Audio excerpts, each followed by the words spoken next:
नमस्कार दोस्तों, welcome to my channel A to Z English. As I promised in my previous lecture, I shall be making lectures on daily basis onwards. तो आज एक और चीज़ passive के बारे में मैं डिस्कस करना चाहता हूँ आप लोगों से, और उम्मीद करता हूँ आप लोग सीखेंगे और अपने नॉलेज को बढ़ाएंगे। आज कर रहे हैं डिस्कस विच आ जाए और उसके साथ आए नाउन।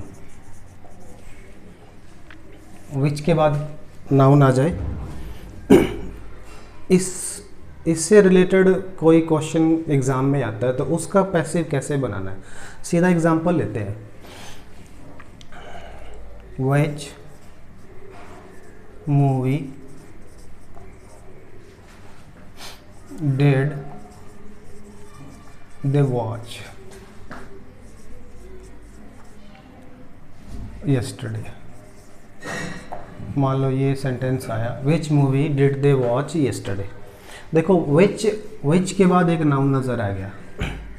एक चीज़ याद रखना, आपने सेंटेंस को ध्यान से देखा, उसमें अगर आपको हेल्पिंग वर्ब नज़र आ गई, ठीक है, तो ये जो देखने की यहाँ पे बात हो रही है ना, ये जो मेन वर्ब है, ठीक है, इस मेन वर्ब का ऑब्जेक्ट ये मूवी रहेगा।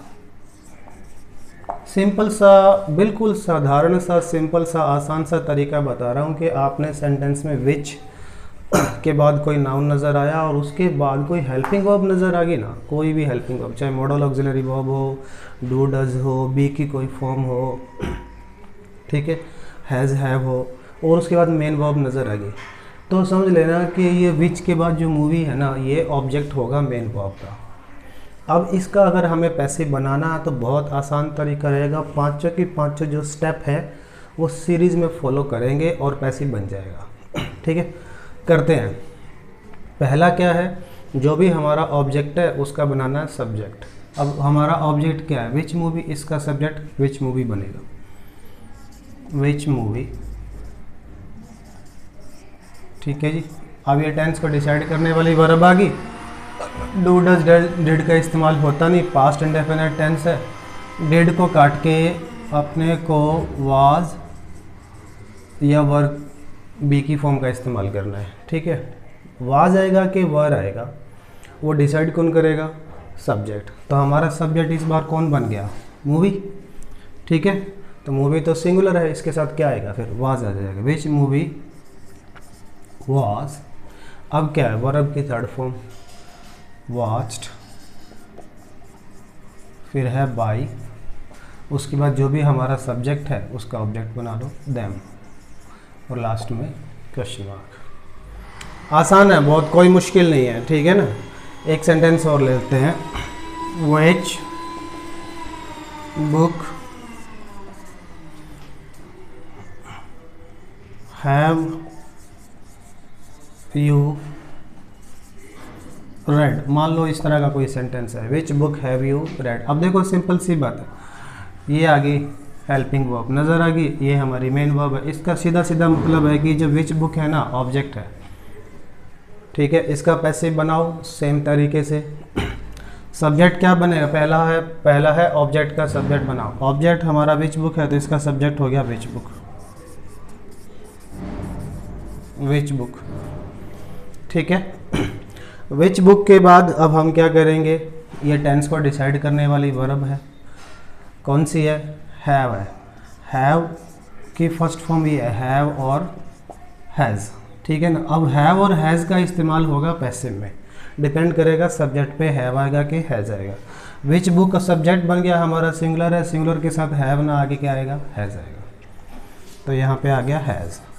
ठीक है जी। अब बी की फॉर्म लगानी है, हैज़ के बाद कौन सी आएगी, थर्ड फॉर्म बीन। ठीक है, इसने पैसिव भी बना दिया सेंटेंस को। अब वर्ब की थर्ड फॉर्म रेड, उसके बाद बाई, और जो भी हमारा सब्जेक्ट है उसका बना दो ऑब्जेक्ट। आसान है, जैसा हमने पीछे भी समझा है, ये पांचों स्टेप फॉलो करके हम लोग आसानी से बना सकते हैं। ठीक है, अब एग्जाम्पल ऐसा लेते हैं, जब विच बुक या कोई विच प्लस नाउन आया और उसमें हेल्पिंग वर्ब नज़र नहीं आई, तब कुछ और फंक्शन हो जाएगा विच प्लस नाउन का, ठीक है, वो भी हम डिस्कस करते हैं अभी की अभी, ठीक है जी। तो एक सेंटेंस लेता हूँ मैं, which movie scared him, scared होता है डराना, ठीक है। अब हम देख रहे हैं कि ये जो विच मूवी नाउन आया ना, इसके बाद ये main verb I, main verb के बाद जो भी नाउन प्रोनाउन आएगा इसका ऑब्जेक्ट हो जाएगा, ठीक है। तो फिर अब ये सब्जेक्ट है, क्लियर है, बहुत आसान है, ठीक है। विच प्लस नाउन, उसके बाद अगर आपको हेल्पिंग वर्ब नज़र नहीं आई ना, तो पक्का विच प्लस नाउन है ना, सब्जेक्ट का ही काम कर रहा है, ठीक है। अब ये डराने की बात हो रही है, डराने वाली तो ये मूवी है, इस मूवी की ही बात हो रही है। अब इसका पैसे बनाना अपने को, पांचों स्टेप एक बारी फिर फॉलो करके देखते हैं। पहला स्टेप क्या है, ऑब्जेक्ट का सब्जेक्ट है। अगर हम ऑब्जेक्ट का सब्जेक्ट बनाएंगे तो हिम का बन जाएगा ही, फिर से ये यही गलत हो गया, ठीक है ना। क्यों गलत हो गया, क्योंकि जो हमारा एक्टिव सेंटेंस है वो किसी WH वर्ड से स्टार्ट हो रहा है और हमारा पैसिव सेंटेंस नॉर्मल वर्ड से स्टार्ट हो गया, गड़बड़ होगी, ठीक है। फिर अब वही चारा अपने पास, चौथा और पांचवा स्टेप पहले फॉलो करना है, ठीक है। तरीका मैं बता देता हूँ, विच प्लस नाउन, ठीक है, उसके बाद हेल्पिंग वर्ब, सेम जो हमने हु और व्हाट के केस में सीखा था, और उसके बाद वर्ब की थर्ड फॉर्म और लास्ट में क्वेश्चन मार्क, सेम वही तरीका, ठीक है जी। चलो फॉलो करते हैं, अब इसको बनाते हैं। शुरू में आ जाएगा बाई भी लगाना पड़ेगा यहाँ पे, by which plus noun plus helping verb plus subject plus verb की थर्ड फॉर्म, सेम वही तरीका। चौथा पांचवा स्टेप पहले फॉलो करना है, ठीक है। तो बनाएंगे जब इसका, तो आ जाएगा बाई विच मूवी, ठीक। अब हमें हेल्पिंग वर्ब का इस्तेमाल करना है। हेल्पिंग वर्ब तो बी की फॉर्म ही आएगी इसमें, क्योंकि इसमें टेंस को डिसाइड करने वाली तो कोई वर्ब है नहीं। अब चूंकि हमें ये देखना पड़ेगा टेंस कौन सा है, पास्ट इंडेफिनिट टेंस है, वर्ब की सेकंड फॉर्म इस्तेमाल हुई है। और पास्ट इंडेफिनिट में जब हम पैसिव बनाते हैं तो वाज या वर का इस्तेमाल होता है। अब इसके बाद वाज आएगा कि वर आएगा, वो कौन डिसाइड करेगा, सब्जेक्ट डिसाइड करेगा। और पैसिव में आपको पता है सब्जेक्ट वो होता है जो ऑब्जेक्ट होता है, ये रहा, सिंगुलर ही बनेगा। इसका सब्जेक्ट क्या बनेगा, ही, सिंगुलर ही है, सिंगुलर के साथ क्या आएगा, वाज। उसके बाद सब्जेक्ट ही, उसके बाद वर्ब की थर्ड फॉर्म स्केयर्ड, और लास्ट में क्वेश्चन मार्क। आसान है ये चीज़ें, मैंने आपको लास्ट लेक्चर में भी सिखाई थी। एक एग्जांपल और लेते हैं, which boy is disturbing you. ये तो इसमें हेल्पिंग वर्ब आ गया। दूसरा एग्जांपल लेते हैं जिसमें हेल्पिंग वर्ब ना आए।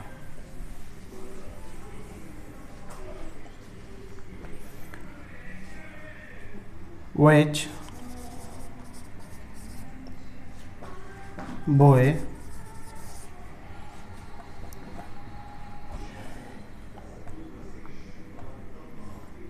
helped you,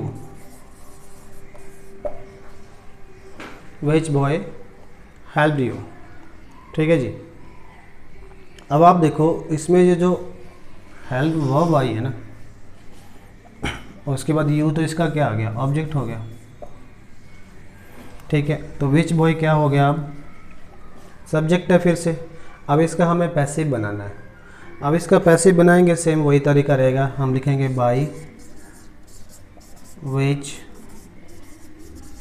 बॉय, ठीक है। टेंस देखो कौन सा है, वर्ब की सेकंड फॉर्म इस्तेमाल है, ये पास्ट इंडेफिनिट है, वाज वर ही आएगा। अब वाज आएगा कि वर आएगा, सब्जेक्ट डिसाइड करेगा। सब्जेक्ट इस बार कौन होगा, जो हमारा ऑब्जेक्ट है, यू है, यू के साथ तो वर आता, by which boy were you, उसके बाद वर्ब की थर्ड फॉर्म हेल्प्ड और क्वेश्चन मार्क, ठीक है जी। ये था। आसान है, आप लोग बना के देख लेना। ठीक है, अब इसमें प्रॉब्लम पता कहाँ आ सकती है, जो मैंने आपको सिखाया, एक एग्जांपल लेता हूँ। जो अभी तक मैंने सिखाया है ना, इसमें आप लोग कंफ्यूज पता कहाँ जाके हो सकते हैं। एक एग्जांपल लेता हूँ तब समझ में आएगा। इन दो सेंटेंसेस को देखो, एक जो मैंने पहला लिया था विच, मान लो एक सेंटेंस मैंने ये लिया, which book do you read. ठीक है, अब इस सेंटेंस को तोड़ेंगे ना, तो डू यहाँ पे हमारी हेल्पिंग वर्ब होगी, ठीक है, और रीड हमारी मेन वर्ब होगी, यू हमारा क्या हो गया, सब्जेक्ट हो गया। तो विच बुक यहाँ पे क्या हो गया, ऑब्जेक्ट हो गया। ठीक है ना। हम बात किसकी कर रहे हैं, which book do you read, मैं इसकी बंदे की बात कर रहा हूँ कि तुम है ना कौन सी बुक पढ़ते हो। ठीक है, लेकिन अगर यही सेंटेंस ऐसे होता, विच बॉय इज डिस्टर्बिंग यू। अब देखो इसमें फिर देखो हेल्पिंग वर्ब तो यहाँ भी आ गई, मेन वर्ब यहाँ भी आ गई, लेकिन एक फ़र्क है, एक चीज़ फ़र्क है। ये पता किसका फ़र्क है, देखो यहाँ पे हेल्पिंग वर्ब और ये जो मेन वर्ब है, इसके बीच में कोई नाउन प्रोनाउन आया। जब ये सीन हो ना, जब ये सीन हो कि विच प्लस नाउन आया, उसके बाद helping verb I, helping verb और उसके बाद मेन वर्ब, और उनके बीच में कोई नाउन प्रोनाउन आ जाए तो वो पक्का सब्जेक्ट है। लेकिन इस सेंटेंस में देखो, ये हमारी हेल्पिंग वर्ब है और ये हमारी मेन वर्ब है, इसके बीच में कुछ नहीं है, बाद में आया है, मेन वर्ब के बाद में आया है नाउन। अब क्या होगा, अब चाहे बेशक हेल्पिंग वर्ब आई हो, ये जो विच बॉय है ना, ये सब्जेक्ट ही है, क्योंकि ये तो ऑब्जेक्ट है। मैंने बताया कि मेन वर्ब के बाद जब भी कोई नाउन प्रोनाउन आएगा, मेन वर्ब के बाद, ऊपर वाले सेंटेंस में देखो मेन वर्ब के बाद कोई नाउन प्रोनाउन नहीं है, तो इसका मतलब ये यू है ना, सब्जेक्ट है। लेकिन जब इस तरह से आए, विच प्लस नाउन आए, उसके बाद हेल्पिंग वर्ब और मेन वर्ब दोनों एक साथ आए, उसके बाद कोई नाउन प्रोनाउन आए, तो ये तो इसका ऑब्जेक्ट हो गया। ठीक है, इज हेल्पिंग वर्ब होगी, डिस्टर्बिंग मेन वर्ब हो गया, फिर बचा क्या, सब्जेक्ट ही बचा, फिर तो यही सब्जेक्ट है। क्लियर, सिंपल सी एक बात बता रहा हूँ कि विच प्लस नाउन के बाद हेल्पिंग वर्ब और मेन वर्ब दोनों एक साथ आ गई, तो फिर भी विच बेशक हेल्पिंग वर्ब आई हो, तो फिर ये जो विच प्लस नाउन होगा ना, सब्जेक्ट ही होगा। क्लियर है। अब इसका पैसिव बनाना है, सेम तरीके से बनेगा। जब भी विच प्लस नाउन सब्जेक्ट होगा तो बाई विच बॉय करना पड़े, अपने को बाई विच प्लस नाउन करना पड़ेगा, बाई विच बॉय। ठीक है, अब देखो, अब ये जो है ना टेंस को डिसाइड करने वाली वर्ब है, ये वाली बी की फॉर्म नहीं है जो हम अपनी तरफ से लगाते हैं, ये तो सेंटेंस को पैसिव बनाने के लिए इस्तेमाल होती है। ठीक है, इसको तो लगानी है और इसको भी लगाना है। ठीक है, कौन सी फॉर्म है, बी की फर्स्ट फॉर्म है, इज एम आर। ठीक है, अब हमें इज एम आर का ही इस्तेमाल करना है, डिपेंड करेगा सब्जेक्ट पर। सब्जेक्ट कौन बनेगा, जो ऑब्जेक्ट है, ऑब्जेक्ट हमारा क्या है, यू है, यू के साथ क्या लगेगा, are, by which boy are, अब सब्जेक्ट यू। ठीक है, अब हमें ये वाली बी की फॉर्म लगानी है, क्योंकि पैसिव बनाना सेंटेंस को, ये वाली जो बी की फॉर्म थी ये तो टेंस को डिसाइड कर रही है, ये हमने लिख दी है यहाँ पे फर्स्ट फॉर्म, ये भी बी की फर्स्ट फॉर्म है, ये भी बी की फर्स्ट फॉर्म है। ये इज इसलिए आया क्योंकि इसका सब्जेक्ट बॉय है, आर यहाँ पे इसलिए आया क्योंकि अब सब्जेक्ट यू है। ठीक है, अब हमें बी की फॉर्म वो लगानी है जो आईएनजी शो करे, क्योंकि सेंटेंस कौन सा आईएनजी वाला है ना, तो विच बॉय आर यू, पर वो कौन सी लगेगी, बीइंग लगेगी। डिस्टर्ब, फिर वर्ब की थर्ड फॉर्म। ठीक है, इस चीज़ का ध्यान रखना बस। वो मैंने बताया था कि हेल्पिंग वर्ब आ जाए, ठीक है, तो विच प्लस नाउन ऑब्जेक्ट होगा, तब होगा वो दोनों एक साथ आनी चाहिए, हेल्पिंग वर्ब और मेन वर्ब। क्लियर है। एक एग्जांपल और लेते हैं,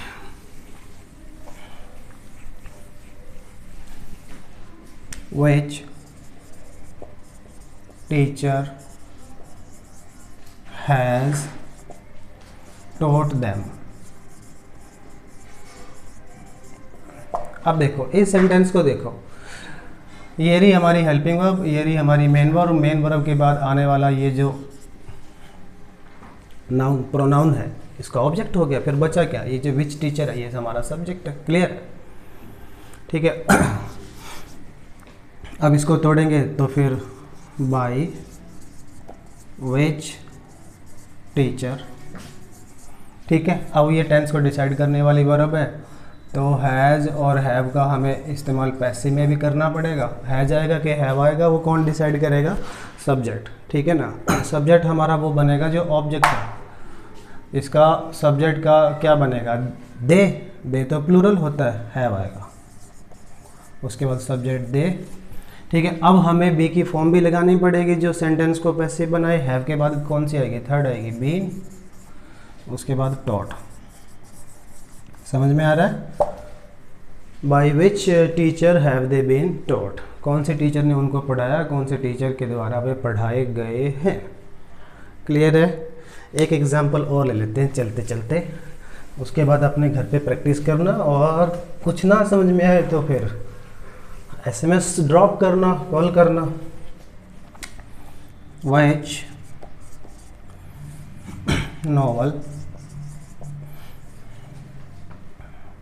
डिड यू पब्लिश। मान लो ये सेंटेंस है। अब देखो इस सेंटेंस को तोड़े ना, ये रही हमारी हेल्पिंग वर्ब और ये रही हमारी मेन वर्ब, लेकिन कि इसके बीच में कोई नाउन प्रोनाउन आ गया तो ये है हमारा सब्जेक्ट। विच नॉवल हो गया ऑब्जेक्ट। अब कुछ नहीं करना, आप 5 स्टेप इस सीरीज में फॉलो करने हैं, करो। ऑब्जेक्ट का सब्जेक्ट बनाओ, विच नॉवल का विच नॉवल ही बनेगा। डेड को काट के वाज वर का इस्तेमाल करना है, ठीक है। वाज आएगा कि वर आएगा, कौन डिसाइड करेगा, सब्जेक्ट। इस बार हमारा सब्जेक्ट क्या है, विच नॉवल है। नॉवल तो सिंगुलर है, नॉवल की बात हो रही है, वाज आएगा, वाज। उसके बाद वर्ब की थर्ड फॉर्म पब्लिश्ड, उसके बाद बाय, और उसके बाद जो भी हमारा सब्जेक्ट है उसका बनाओ ऑब्जेक्ट यू का यू। इस तरीके से बना लेंगे, ठीक है। तो मैं उम्मीद करता हूँ कि ये विच प्लस नाउन वाला कंसेप्ट भी आपको समझ में आया होगा। एक बार फिर से समराइज़ कर देता हूँ कि विच प्लस नाउन जब भी आपको नज़र आया और उसमें कोई हेल्पिंग वर्ब नज़र नहीं आई, ठीक है, तो फिर विच प्लस जो नाउन होगा सब्जेक्ट होगा, ठीक है। एक बात। दूसरी बात, विच प्लस नाउन और कोई हेल्पिंग वर्ब नज़र आई और मेन वर्ब नज़र आई और उसके बीच में कोई नाउन प्रोनाउन नज़र आया, तो फिर विच प्लस नाउन है ना ऑब्जेक्ट का काम करेगा, ठीक है। 5 सीरीज़ फॉलो करनी है, 5 स्टेप फॉलो करेंगे, बन जाएगा, ठीक है। लेकिन अगर विच प्लस नाउन आया, हेल्पिंग वर्ब आई और फिर मेन वर्ब आया, उसके बाद कोई नाउन प्रोनाउन आया, फिर विच प्लस नाउन सब्जेक्ट का ही काम कर रहा है, ठीक है। फिर वो बाय विच करके ही बनाना पड़ेगा, ठीक है जी। तो मैं उम्मीद करता हूँ ये चीज़ समझ में आई। थोड़ी प्रैक्टिस करो, प्रॉब्लम हो तो मुझसे पूछ लेना। मिलते हैं जल्दी एक और लेक्चर के साथ, ठीक है। Thank you.